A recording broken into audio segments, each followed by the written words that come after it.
The South Korean Army and Marine Corps are currently being reinforced with a locally made rocket artillery system known as K-MLRS, Korean Multiple Launch Rocket System, or K239 Chunmoo. The K239 Chunmoo project was started in 2009 by Hanwha Group and completed in late 2013. The system was developed to replace the aging K136 Kooryong MLRS. In October 2014, South Korea announced the purchase of 58 units of the K-MLRS. Then in August 2015, the South Korean Army was officially the first user. Regarding the specifications, the K239 Chunmoo weighs around 25 tons.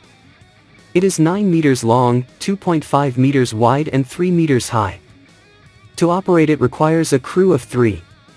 The vehicle carrying the rocket is 8x8, equipped with a 400 horsepower diesel engine. The system has a maximum speed of 80 km per hour and an operating range of 800 km. For weapons, the K239 Chunmoo is equipped with a weapons rack with a choice of 130mm, 20 rocket, caliber rockets, then 227mm, 12 rocket, and 239mm, 12 rocket.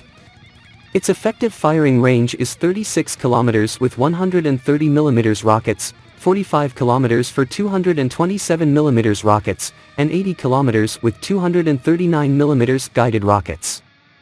With the guidance system in the form of inertia plus GPS. In addition to being used domestically by the South Korean Army and Marine Corps, the K239 Chunmoo has also been exported to the UAE as many as 12 systems.